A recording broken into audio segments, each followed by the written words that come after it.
Bismillahirrahmanirrahim. Assalamualaikum warahmatullahi wabarakatuh.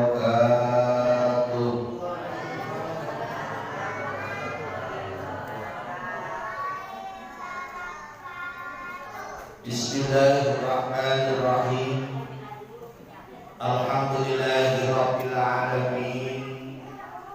Wassalatu wassalamu ala asrofil anbiya'i wal mursalin wa ala alihi wa ashabihi ajma'in. Rabbi shrah li sadri wa yassir li amri wahlul 'uqdatam min lisani yafqahu qawli. Amma ba'du. Yang saya hormati para alim, para kiai, para asatidz, segenap tokoh masyarakat yang hadir pada malam hari ini. Alhamdulillah malam ini hadir dari wakil Sohibul Wilayah, yaitu Bapak RT, Bapak LMK, hadir juga. Alhamdulillah, yang saat ini saya baru ketemu pertama kali. Mudah-mudahan tidak pertama kali saja dan bisa mendukung selamanya. Ketua Masjid Nurul Huda yang saya hormati ada Ustaz Yusuf, ada Ustaz Jamal, dan yang lain-lainnya. Para bapak-bapak, ibu-ibu, jamaah Majelis Taklim Masjid Nurul Huda yang semuanya mudah-mudahan digolongkan orang yang termasuk ahli surganya Allah Subhanahu wa ta'ala. Alhamdulillah, marilah kita selalu senantiasa berusaha untuk meningkatkan rasa syukur kita kepada Allah Subhanahu wa ta'ala dengan memperbanyak mengucapkan kalimat alhamdulillah. Lemes amat habis dapat duit. Alhamdulillah. Alhamdulillah. Saya takut kebanyakan duit, Pak. Jadinya lemes gitu. Biasanya duitnya dikit-dikit, ternyata duitnya banyak. Ya, mudah-mudahan berkah. Amin Allahumma.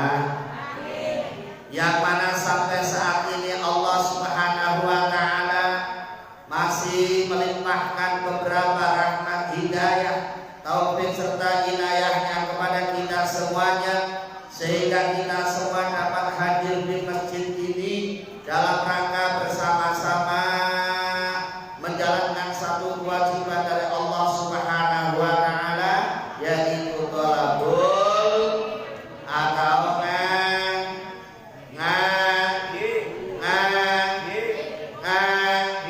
ngaji apa rume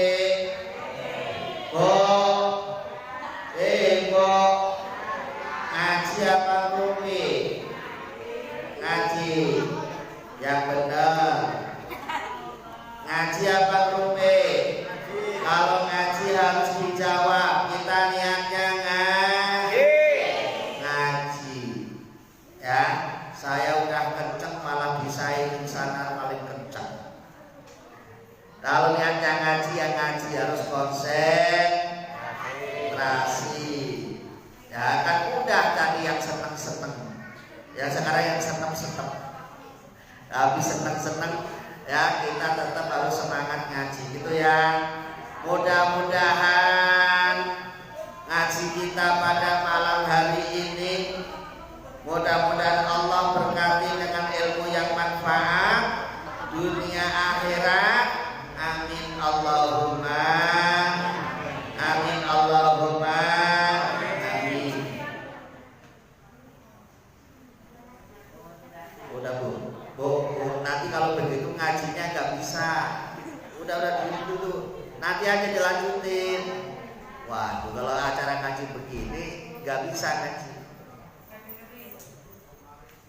Udah itu nanti akan dilanjutin lagi tuh. Kalau begitu nanti diselesaikan dulu ngajinya nanti.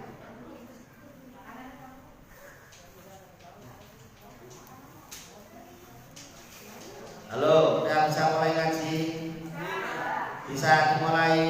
Kalau belum lanjut dulu, saya tungguin gitu maksudnya. Kalau begitu ngajinya nggak bisa ngaji model begini. Kita teriak-teriak, situnya ngapain, sini ngapain, jadi percuma ngajinya model begitu. Ya. Oke, ngaji dulu apa santunan dulu? Ngaji dulu. Oke. Baik. Jadi ini dikatakan tadi pembukaan pengajian, sekaligus ini adalah pemberitahuan bahwa di Masjid Nurul Huda ini yang dibangun masyarakat sini ini harus dimakmurkan bersama. Artinya masjid yang sudah dibangun atas nama jariahnya orang banyak ini harus dimakmurkan bersama. Jangan hanya bangun masjidnya doang, makmurkannya tidak.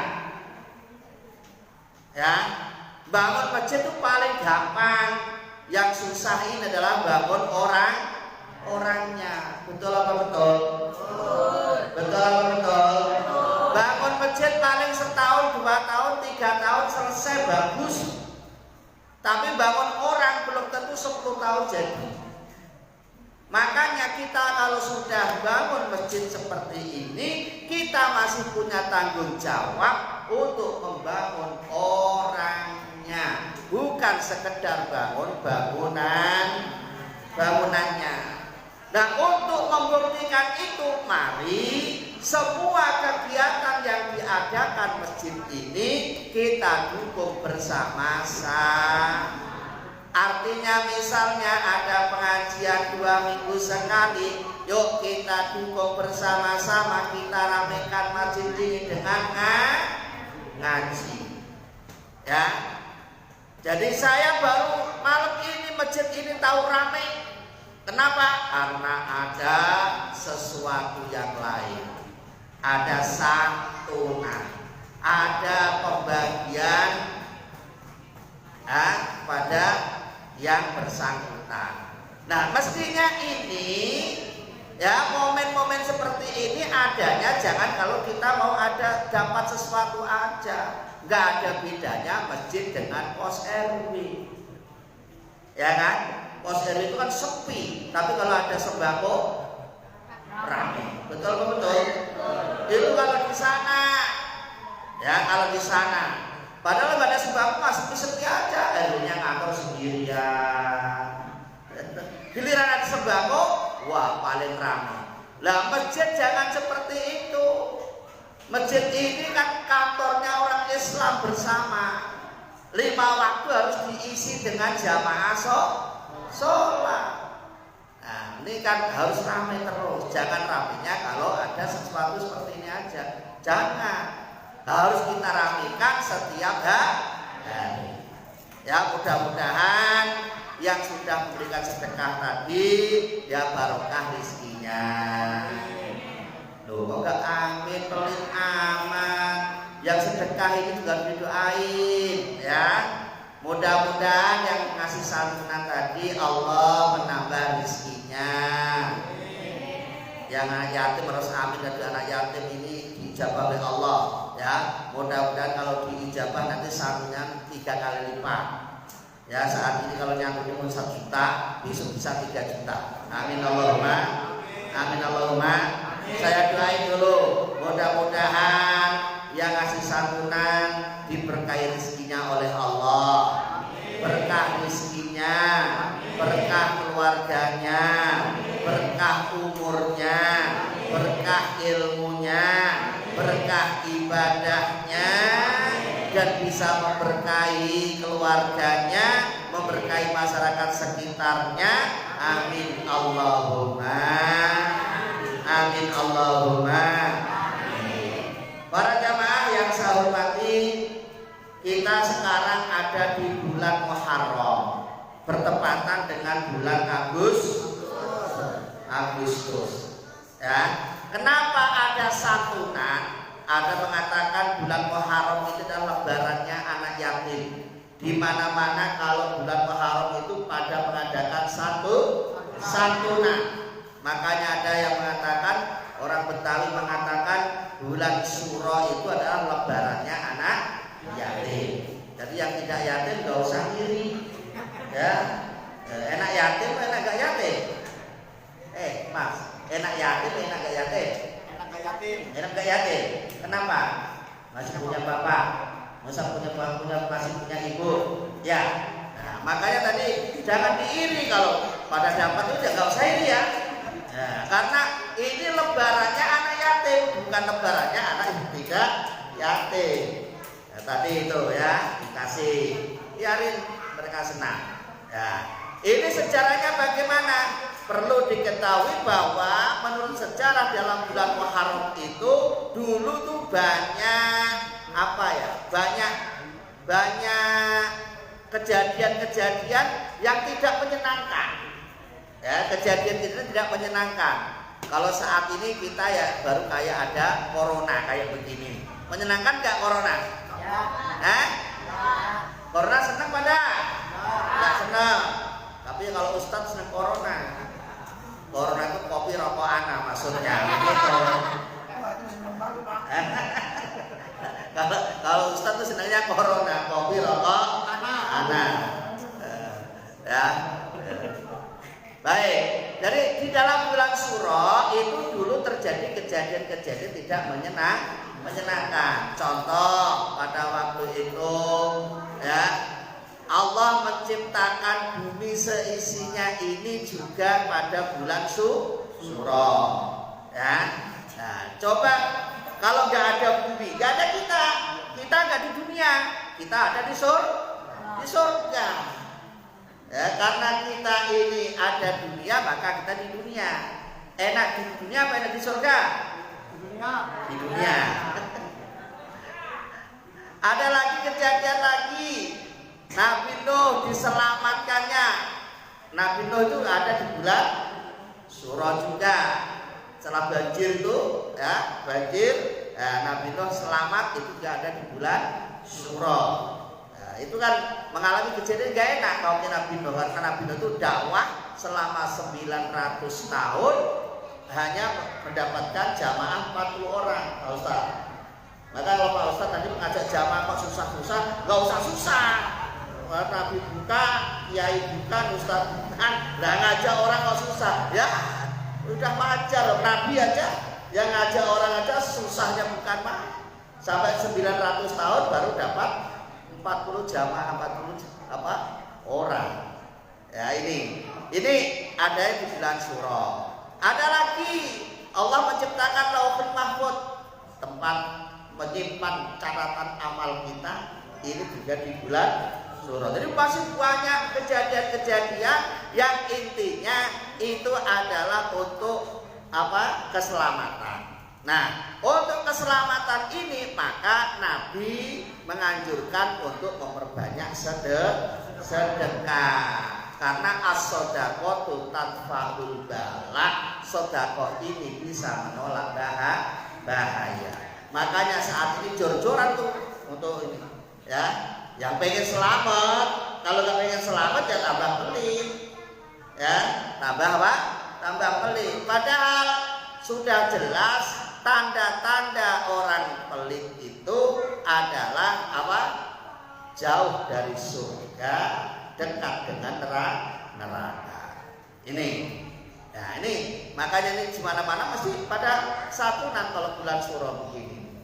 Nah, mudah-mudahan ya dengan banyak sedekah ini balak yang ada di negara kita segera berakhir. Amin Allahumma amin. Kita ini saat ini lagi diuji oleh Allah dengan adanya pandemi seperti ini. Kok kita malah tambah pelit, kita malah tambah jauh dari perintah Allah, maka Allah akan mempertahankan corona di negara Indonesia. Makanya ini jangan sampai kita lemah dalam beribadah, tetap semangat dalam beribadah. Ini yang kedua, bulan Agustus. Ini bertepatan dengan bulan Agustus. Di dalam bulan Agustus Allah memberikan kemerdekaan bangsa Indonesia. Karena hari kemerdekaan bangsa Indonesia tepatnya tanggal 17 Agustus 1945. Nah, kenapa kok Allah memberikan kemerdekaan bangsa Indonesia? Karena pada waktu itu walaupun dalam keadaan susah, walaupun dalam keadaan sulit, orang Indonesia tetap beribadah kepada Allah Subhanahu wa ta'ala. Bayangin kalau kita lihat sejarah pada waktu itu ya, orang sulitnya kayak apa? Mau makan aja susah, mau tidur aja susah, mau apalagi semuanya serba susah pada waktu itu. Lah kalau saat ini kita baru diuji corona begini, makan masih enak, tidur masih nyenyak, duitnya masih banyak, ya, tidur nyenyak, makan enak, duit banyak. Loh, kita kok masih lupa sama Allah, ya kan? Dulu itu zaman penjajahan makan tidak enak. Nah, enak gimana? Enggak ada yang dimakan. Tidur tidak nyenyak. Mau tidurnya gimana? Oh, dikit-dikit mesti ada perang, ya kan? Duit enggak banyak. Enggak ada yang punya duit malah pada waktu itu. Sekarang mah beda ujiannya. Corona ini belum seberapa, Covid ini belum seberapa kalau dibandingkan dengan ujian pada waktu itu. Makanya Allah memberikan kemerdekaan bangsa Indonesia pada waktu itu karena para ulama, para kiai, para pejuang ini berjuang, berikhtiar, berusaha dengan semaksimal mungkin untuk menjaga kesatuan negara Republik Indonesia. Makanya kita harus alhamdulillah. Kita sebagai generasi penerus jangan seenaknya sendiri. Jangan punya prinsip anak muda berpoya-poya. Kalau tua pengen jadi orang kaya, kalau mati pengen masuk emangnya surga loh. Surga ini punya siapa? Allah Subhanahu wa ta'ala. Kalau pengen surga ya harus ngikut caranya Allah Subhanahu wa ta'ala. Karena kita ini kalau kita pikir kita banyak dosanya, betul apa betul? Kita masih banyak salah, maka harus banyak istighfar. Masih banyak istighfar. Astagfirullah.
ini masjid segini gedenya kadang-kadang kalau ngaji isinya hanya 5 orang. Alhamdulillah.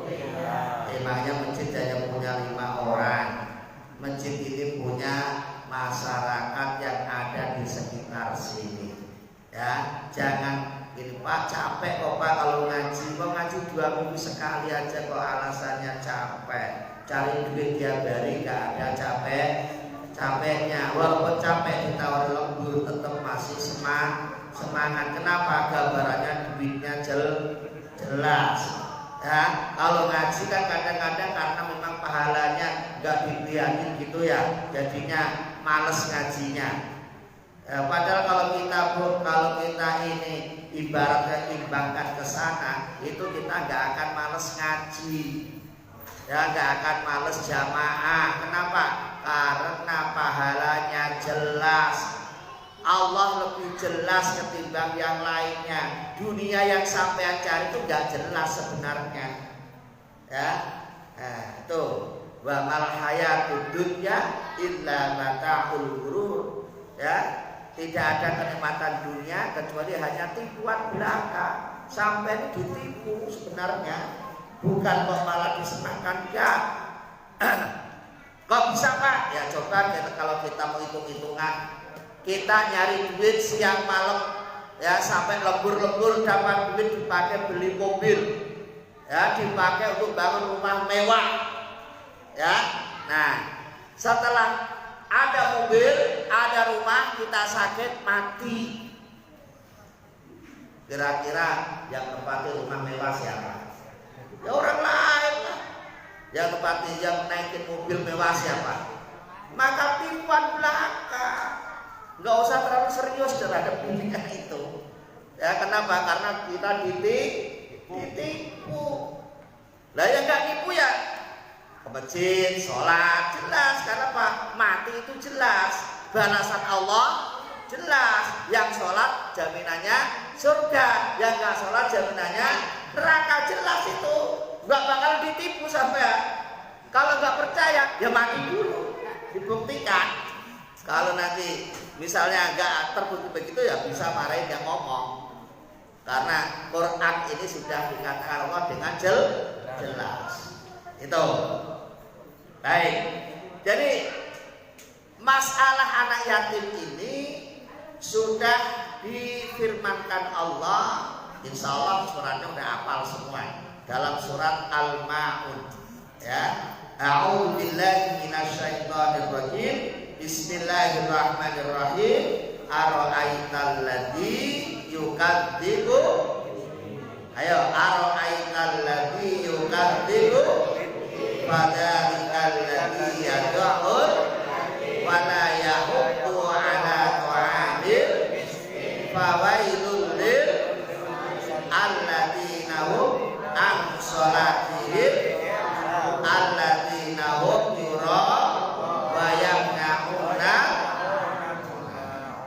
Ada berapa ayatnya? Nggak dihitung ya, giliran itu aja dihitung terus. Wah ini dapat 100, tambah lagi 50, tambah lagi 50 lagi. Ngitungnya cepat kalau Juni. Ayat disuruh ngitung nggak mau ngitung. Ada berapa ayat tadi? 8. Nggak dapat tambah sama. Pak kan nanti nambah itu sama yang bisa. Ada berapa ayatnya? 6, nggak dihitung. Ada berapa? Ya itu 6, 7, 8. Ya betul lah. Dihitung lagi. Ara'aital ladzi yukadzibu bid fadzalikal ladzi yad'ul wa la yahuddu 'ala ta'amil miskin fawailul lil musallin alladzina hum an shalatihim sahun alladzina hum yura'un wa yamna'una al-ma'un. Ada berapa? Ada tuh, ada 7. Nah, ini nama ngaji. Gak dapet, coba 6, 8, hadiahnya balik lagi Pak. Gak usah jadi dikasih. Ada tuh 7. Ara'aita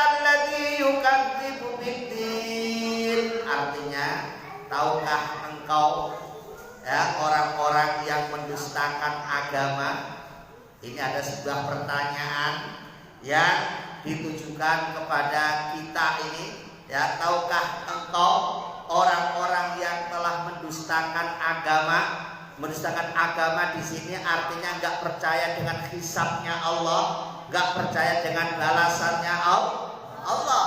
Padahal hisabnya Allah, balasannya Allah, surganya Allah, nerakanya Allah itu pasti nyatanya. Tidak mungkin tidak nyata. Dalikal kitabul la raiba fihi.